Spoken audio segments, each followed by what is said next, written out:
누가복음 3장 20, 요한복음이죠. 요한복음 3장 22절부터 30절에 보면 세례 요한이 자기보다 흥하여야 하실 예수를 증거합니다. 자, 이후에 예수께서 제자들과 유대 땅으로 가서 거기 함께 유하시며 세례를 주시더라. 요한도 살렘 가까운 에논에서 세례를 주니 거기에 물들이 많음이라. 사람들이 와서 세례를 받더라. 요한이 아직 오게 갇히지 아니하였더라. 이에 요한의 제자 중에서 한 유대인으로 더불어 결례에 대하여 변론이 되었더니 저희가 요한에게 와서 가로되 라삐어 선생님과 함께 요단강 저편에 있던 자 곧 선생님이 증거하시던 자가 세례를 주매 사람들이 다 그에게로 가되이다. 요한이 대답해 가로되 만일 하늘에서 주신 바 아니면 사람이 아무것도 받을 수 없느니라. 나의 말한 바 나는 그리스도가 아니요 그의 앞에 보내심을 받은 자라고 한 것을 증거할 자는 너희니라. 신부를 취하는 자는 신랑이나 서서 신랑의 음성을 듣는 친구가 크게 기뻐하나니 나는 이러한 기쁨이 충만하노라. 그는 흥하여야 하겠고 나는 취하여야 하리라 하니라. 자, 요한의 제자들이 예수님이 세례를 주니까 사람들이 다 그에게로 모입니다 하니 요한이 말하기를 하늘에서 주시지 아니하면 아무것도 받을 수 없다고 말을 합니다. 자, 그러면서 세례 요한이 예수를 증거하며 그는 흥하여야 하겠고 나는 쉬어야 하리라 하며 예수가 그리스도이심을 증거를 합니다. 자, 나는 쉬어야 된다 하는 것은 바로 세례 요한은 마지막 선지자죠. 이제 율법의 마지막 선지자로 세례 요한은 와서 그 율법을 통해서 뭐예요? 예수, 복음을 증거하게 되어지는 거죠. 그래서 율법은 이제 다 쇠해져 버리고 이제 복음의 시대가 열린다. 그래서 복음으로 예수님이 이제 복음을 우리에게 전해주셔서 그 복음으로 인해서 우리가 다 구원받게 된다 하는 말씀을 해주는 겁니다. 그래서 그는 흥하여야 될 것고 예수님의 복음은 더 확장이 되어야 되겠고 그리고 나는 쉬어야 된다.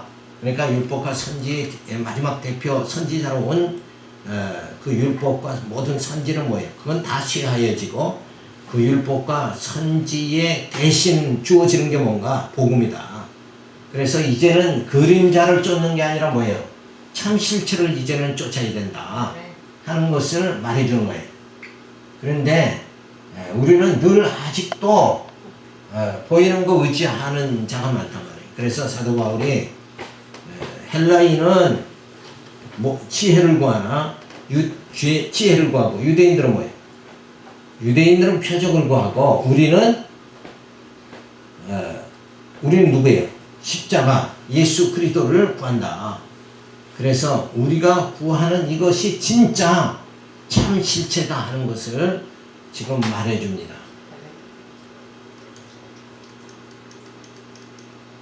자, 예수님 오시기 전에 세례 요한 6개월 전에 세례 요한이 나타나서 이 나타난 세례 요한은 율법과 선지의 대표입니다.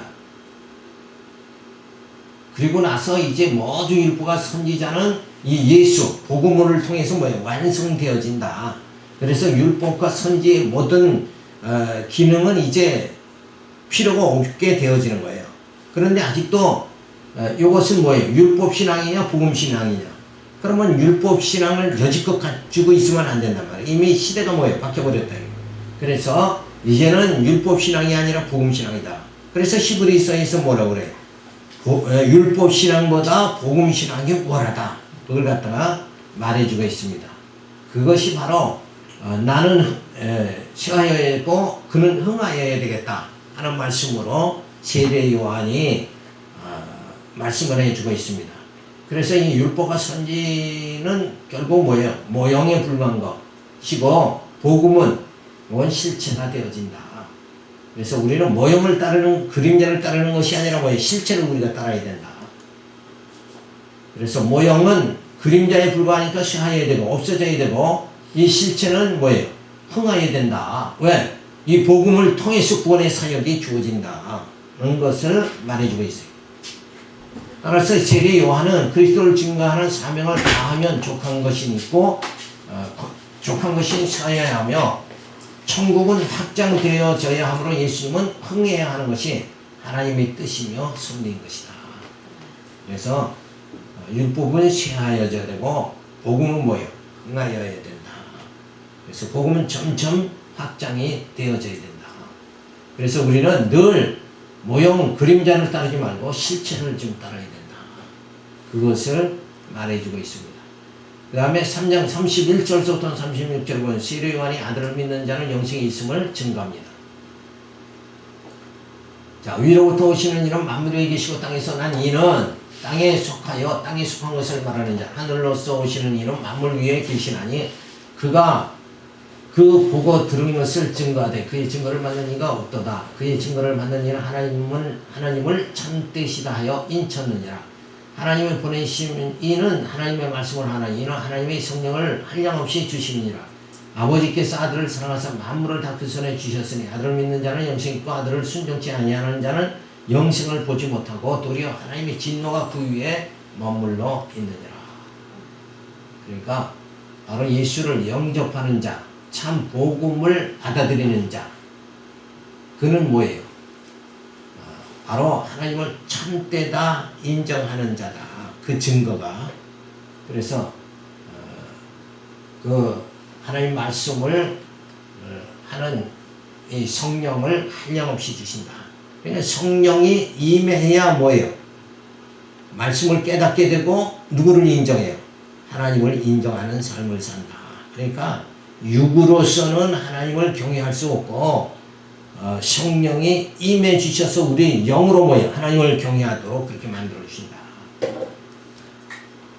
그래서 아들을 믿는 자에게는 영생이 주어지고 아들을 순종치 않는 자는 결국 영생을 얻지 못하게 되어진다 라고 말해주죠.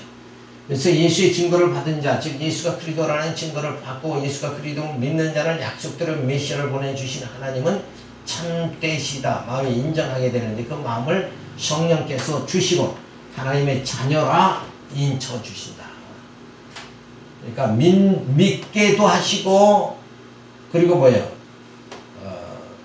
진짜 하나님을 경외하게도 하시는 이 모든 것이 결국 누가 해주는 거예요? 성령이 그렇게 해주신다. 그리고 그렇게 성령께서 예수를 믿게 하시고 하나님을 참되다 마음에 인정하도록 만들어 주시고는 그 다음에 뭐예요? 그런 자들을 하나님의 자녀다 인쳐 주신다. 그러니까 사실은 전부 은혜죠. 듣게도 하고 믿게도 하고 그리고 하나님의 자녀다 임까지 쳐주시는 이 놀라운 섭리가 주어지게 되어집니다. 그래서 우리는 늘 저 사람은 왜 저렇게 반대하고 믿질 않지? 그것은 뭐예요? 성령을 원래 구원받을 자가 아니기 때문에 성령을 보내서 듣게 하고 믿게 하고 하나님을 경외하고 그렇게 하지 않고 하나님의 자녀라 인쳐주질 않는다. 그렇기 때문에 반대자요 핍박자요 그런 길을 갈 수밖에 없는 것이다. 그래서 믿음이라는 것은 성령께서 진리 말씀을 듣게도 하고 믿게도 하시어 인식하게 하시고 거기다가 또 확증을 주시어 신앙하게 하시니 믿음이 주어지는 것인데 믿음은 성경이 말씀해 주시는 예수가 그리스도임을 믿는 것이 믿음인 것이다. 그러니까 듣게도 믿게도 그리고 인식하게도 그리고 마음의 확증도 주시어서 그 다음에 신앙하게 하신다. 이게 이제 다 단계로 주어지는 거예요. 그러니까 듣지 못한 자는 뭐예요? 믿지도 못하고 믿지도 못한 자는 인식하지도 못하고 인식을 못하니까 확증이 없고 그러니까 신앙생활 뭐예요? 할 수 있어요? 없어요? 신앙생활 아예 못하게 된다. 그러니까 제일 첫 단계가 뭐냐? 첫 단계는 들어야 된다. 그러니까 항시 말씀을 이렇게 강론을 할지 들어야지 그 다음 단계로 들어간다. 그러니까 듣지 않으면 그 다음 단계 안 들어가는 거예요. 그 마지막 단계가 뭐예요? 하나님의 자녀라 인쳐주신 하나님 자녀가 되질 못한다. 그러니까 그냥 곁길로 자꾸 이렇게 나갈 수밖에 없는 거예요. 말씀을 듣질 않으면 어떻게 살아요? 자기 경험, 자기 생각대로 산다. 그러니까 결국은 자기 육신의 이성, 육신적인 그 이성에 의해서 살다가 그 이성은 뭘 믿지 못해. 영생이 있음을 믿지 못한다. 참 생명이 있음을 이성은 파악하지 못하는 거예요. 그러니까 결국 불신앙으로 뭐예요? 멸망에 처할 수밖에 없는 거다. 그래서 이 듣기도 하고 믿기도 그렇게 하시는 것이 성령이다. 그래서 우리가 신앙생활을 하게 하시는 이가 누군가? 성령이 그렇게 하시는 거다. 그래서 내 마음이 육의 지배를 받느냐? 성령의 지배를 받느냐? 육신의 소욕으로 사느냐? 그 다음에 뭐예요? 성령의 소욕으로 사느냐? 여기에 차이가 좀 있어요. 내가 어디에 종으로 살아가느냐? 누구의 지배를 받느냐? 육의 지배를 받느냐? 성령의 지배를 받느냐? 성령의 지배를 받으면 그 단계에 듣게도 하고 믿게도 하고 인식도 하고 확증도 주어지고 신앙생활을 하게 하고 그리스도가 바로 누구다? 하나님의 아들이다 믿는 그런 신앙이 주어지게 됩니다.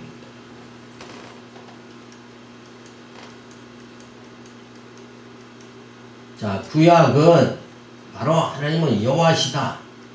신약은 뭐예요? 예수가 그리스도다. 그래서 그리스도의 그 증거를 받은 자, 하나님은 참되시다 인정하게 되어진다.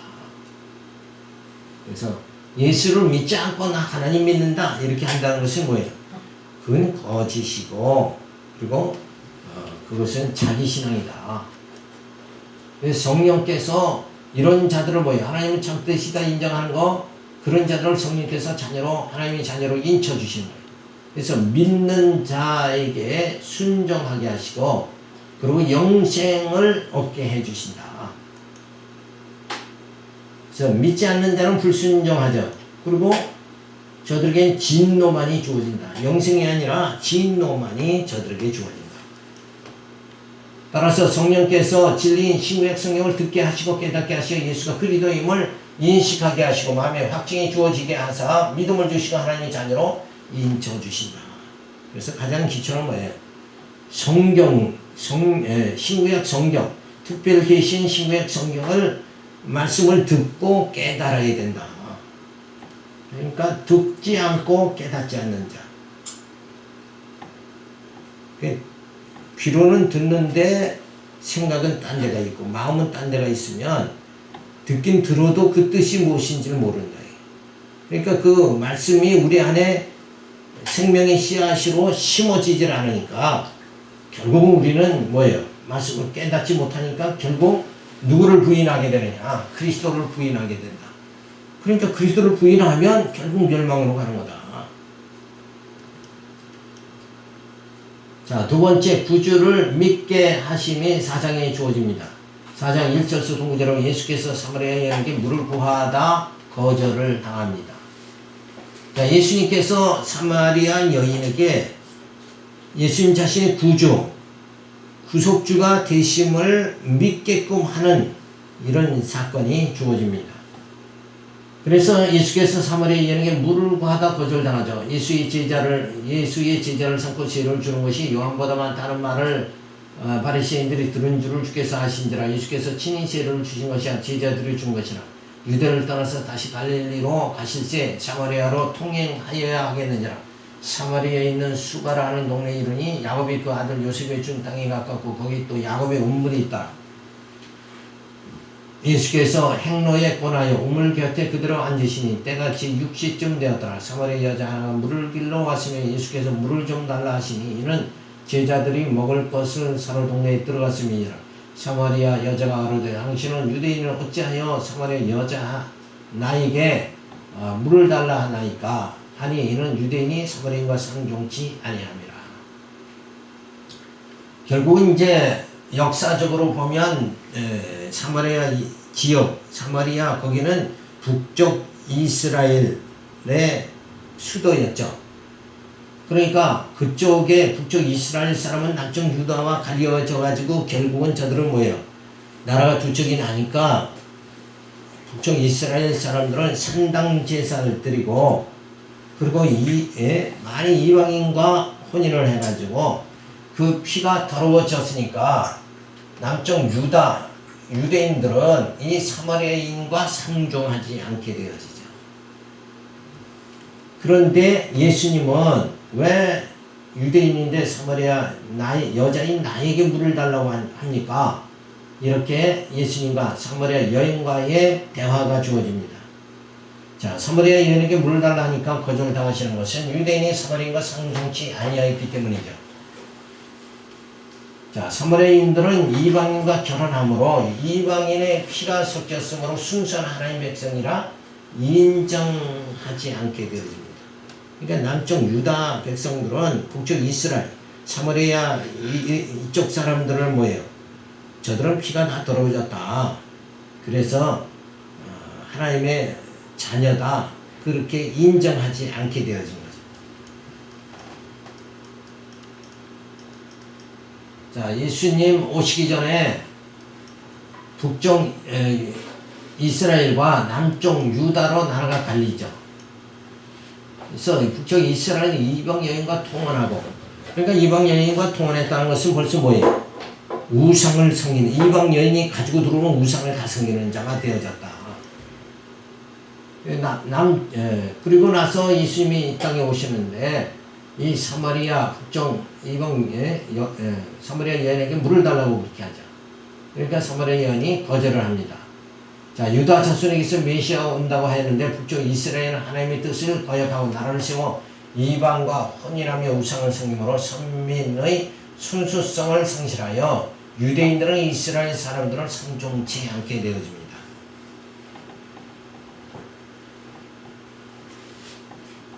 자, 하나님의 이런 이스라엘에 대한 섭리가 주어집니다.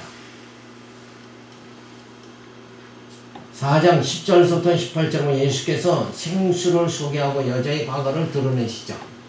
예수께서 대답하여 가라사대 내가 만일 하나님의 선물과 또 내게 물 좀 달라 하는 이가 누구인 줄 알았다면 내가 그에게 구하였을 것이요 그가 생수를 내게 주었으리라. 여자가 이르되 주여 물기를 그릇도 없고 이 우물은 깊은데 어디서 이 생수를 얻겠사옵나이까. 우리 조상 야곱이 이 우물을 우리에게 주었고 또 여기서 자기와 자기 아들들과 짐승이 다 먹었으니 당신이 야곱보다 더 크니까. 예수께서 대답하여 가라사대 이 물을 먹는 자마다 다시 목마르거니와 내가 주는 물을 먹는 자는 영원히 목마르지 아니하리니 나의 주는 물은 그 속에 영생하도록 솟아나는 샘물이 되리라. 여자가 이르되 주여 이런 물을 내게 주사 목마르지도 않고 또 여기 물길로 오지도 않게 하옵소서. 가라사대 가서 내 남편을 불러오라. 여자가 대답하여 이르되 나는 남편이 없나이다. 예수께서 이르되 내가 남편이 없다 하는 말이 옳도다. 내가 남편 5이 있었으나 지금 있는 자는 내 남편이 아니니 내 말이 참되도다. 자, 예수께서 여인에게 생수를 주기다 하시면 영원히 목마르지 않게 된다 그렇게 말씀하시죠. 자, 그런데 예수님이 말하는 이 물과 사마리아 여인이 말하는 물, 이거는 아예 다른 거예요. 그러니까 사마리아 여인이 물을 이제는 다시 여기 이 우물에서 다시 물을 안 길러 다닐 수 있도록 해달라. 그런 물을 달라 하는 그 물은 예수님이 말하는 그런 물이 아니에요. 그건 뭐냐? 그건 육체가 먹는 물을 말하는 거지만 예수님이 말씀하시는 이 물은 뭐예요? 바로 우리 영이 가라지 않고 살게 하시는 뭐예요? 영원한 생명이고 생수. 그것은 바로 말씀이는 거예요. 말씀을 주셔서 이제 우리 영혼이 가라지 않도록 그렇게 갈증이 주어지지 않도록 그렇게 해주겠다. 그래서 이 생수를 먹는 자는 영원히 살게 되어지는 거죠. 그러니까 하나님 말씀을 먹는 자, 예수님이 시험 당했을 때 사탄이 이 돌로 떡덩이가 되게 하라. 그러니까 예수님이 하는 말씀이 뭐예요? 사람이 떡으로만 사는 것이 아니라 하나님의 말씀으로 사느니라. 그 말씀이 우리 영적인 떡이죠. 여기서는 예수님이 이 생수를 말씀해 주시는 이 생수는 육체가 먹는 물이 아니라 뭐예요? 우리 영원히 가라지 않게 하시는 하나님의 말씀을 말하는 거예요. 그래서 예수님께서는 이 생수에 대해서 사마리아 여인에게 말하지만 이 사마리 여인이 생각하는 물과 생수와 예수님 말하는 생수가 전혀 내용이 다르죠. 사마리 여인은 육적인 걸 말하고 예수님은 영적인 것을 말하고 있으니까. 그래서 이 못 알아듣는 거예요. 자, 그러니까 요 알아듣도록 하기 위해서 어떻게 하는가? 자, 예수님이 남편을 데려오라 그렇게 말을 합니다. 그러니까 내 남편이 없습니다. 그러니까 내 남편이 다섯이었으나 지금 있는 남편도 내 남편이 아니다. 그러면서 뭘 얘기해줘요? 과거를 얘기해 주는 거예요. 그러니까 한 번도 같이 생활하지 않은 예수님께서 사마리 여인 자기의 과거를 딱 얘기를 하니까 어이 깜짝 놀라죠. 그렇게 사람들은 뭔가 이런 그런 내용을 말을 해줘야 과거를 점치는 사람들이 그러죠. 과거를 꿰버리니까 그 다음에는 앞에 이렇게 될 것이다 하는 것도 다 믿어버린다. 그러니까 과거를 아는 그것이 바로 사마리아 여인에게 뭘 알게 하는 거예요? 요 표적을 통해서 뭘 알게 하는 거예요? 예수님 자신이 생수가 되심을 말해주는 거예요. 그걸 깨닫게 하려고 이 과거를 갖다가 말해주는 거예요. 그래야 믿게 되어지니까. 그러니까 우리가 막 방언한다. 방언하는 것은 뭘 알게 하기 위함이에요? 뭐 알게 하려고 그러는 거예요? 성령이 임하심을 알게 하는 거다. 그죠?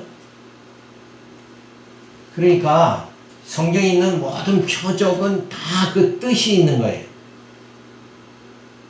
그 뜻이 무엇인가? 그걸 우리가 깨달아야 되는데 그 뜻을 알지 못하면 그냥 표적만을 구하는 자가 되어진다. 능력만을 구하다가 그 능력이 우리를 영혼을 살려주는 게 아니거든. 우리 영혼을 살리는 건 뭐예요?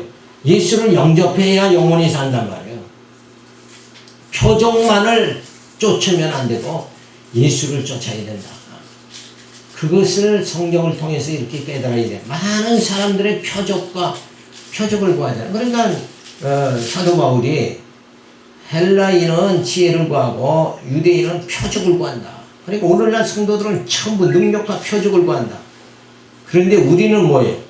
우리는 예수님을 구해야 된다. 참 생명의 떡으로 오시고 참 생수가 되시는 예수를 구해서 우리가 예수로 뭐예요? 구원함을 받아야 된다. 그것이 바른 것임을 우리가 깨달아야 되죠.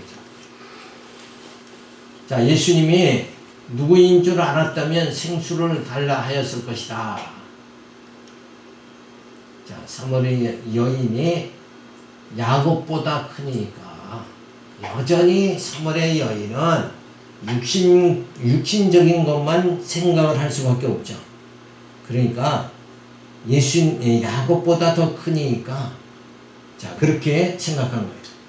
이 사마리아 여인이 이렇게 생각하는 것과 유대인들이 예수님이 왔을 때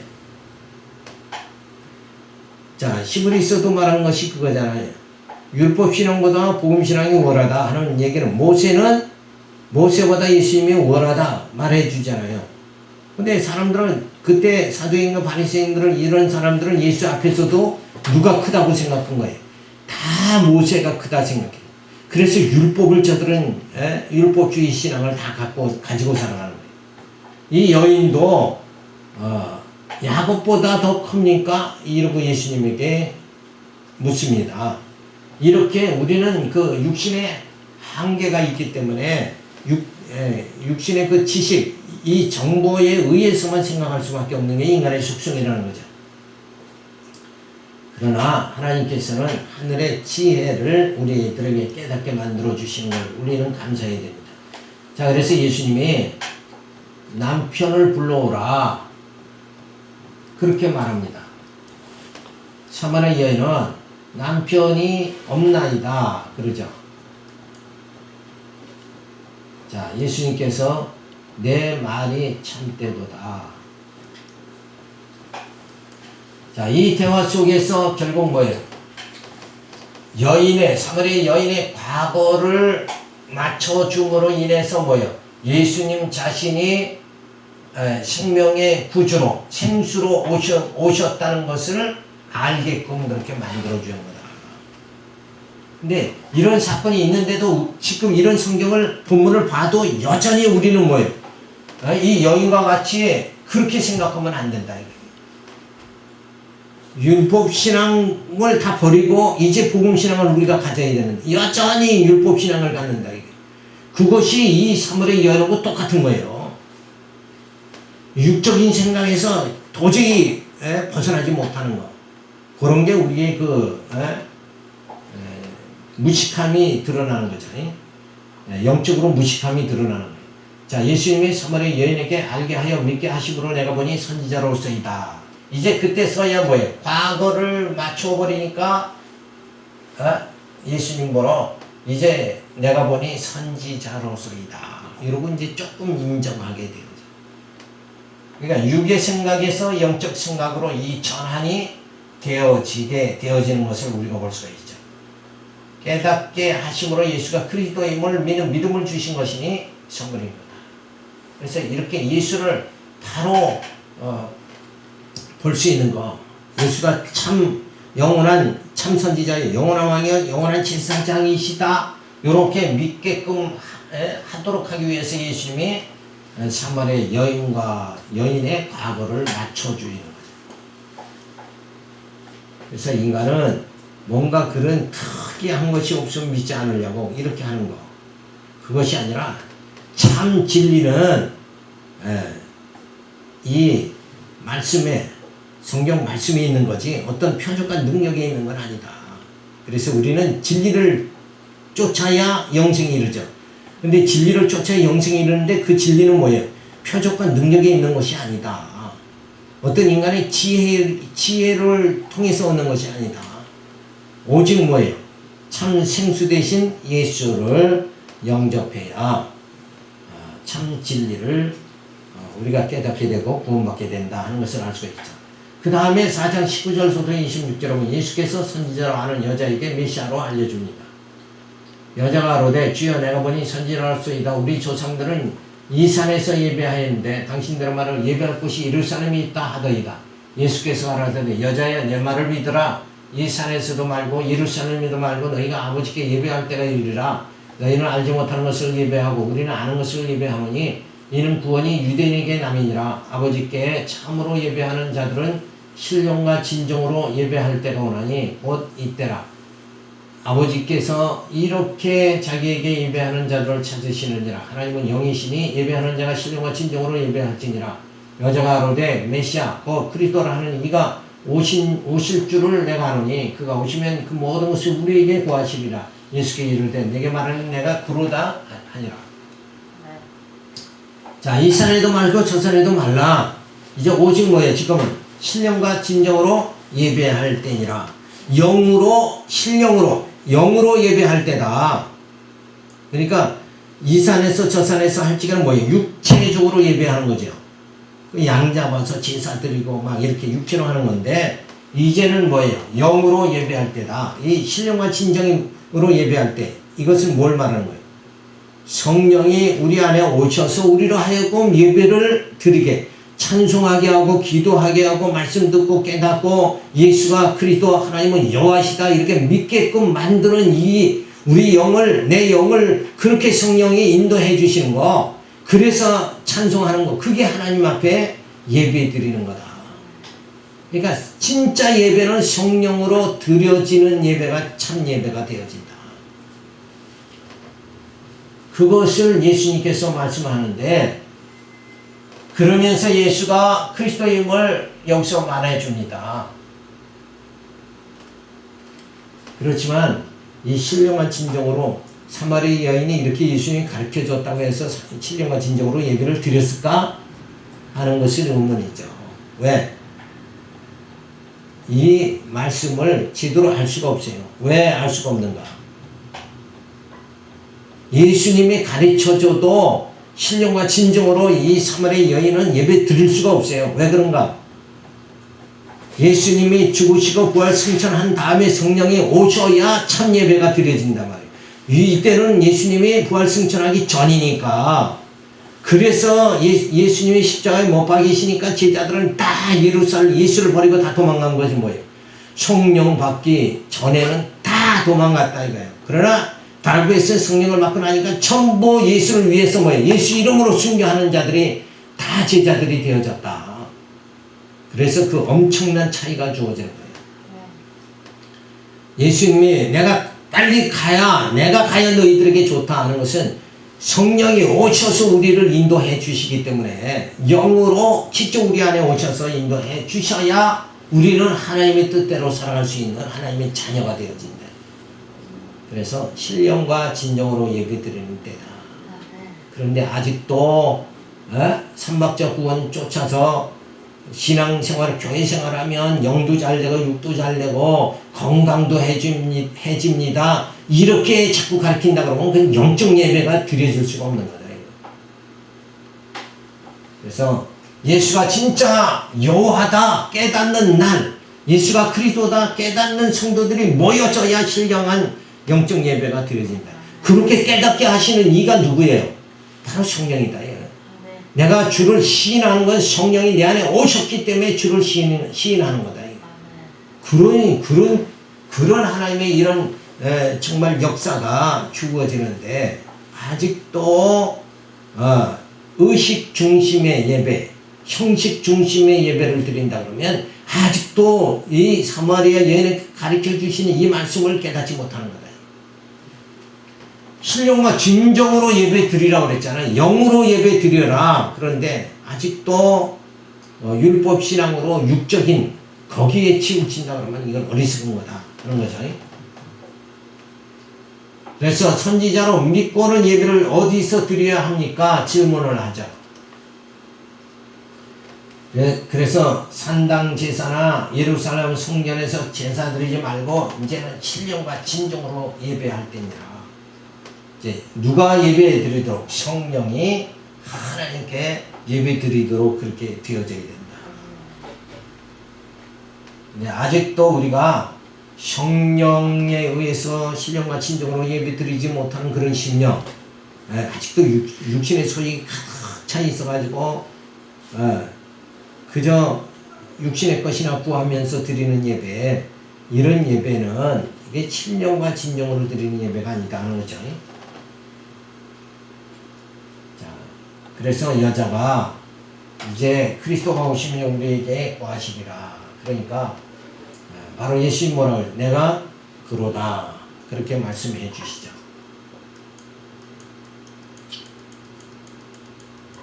자, 북쪽 이스라엘은 산당 제사를 드리고 남쪽 유다는 예루살렘 성전에서 제사를 드립니다.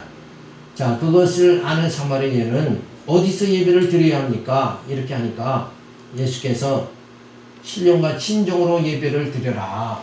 다시 말해서 뭐예요? 장소, 어느 장소, 산에서냐, 예루살렘 성전이냐, 이런 장소에 있는 것이 아니라 이제는 영으로 드릴 때가 되어졌다. 영적 예배를 드려야 된다.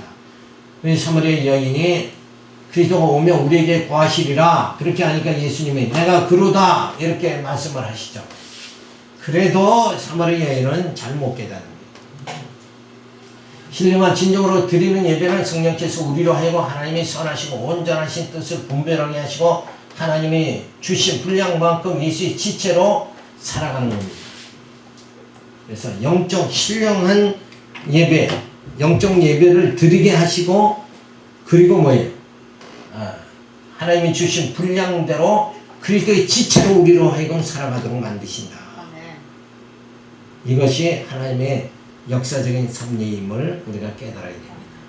그래서 이제는 뭐에 매이지 말고 이제 진짜 우리 심령이 기뻐서 하나님께 할렐루야 찬송 드리는 그런 신령한 예배가 우리 삶 자체에 주어져야 된다.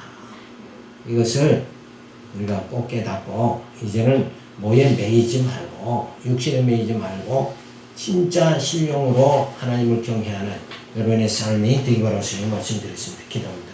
할렐루야 은사를 드립니다. 주신 말씀 기억하면서 더욱더 하나님 먼 여호와다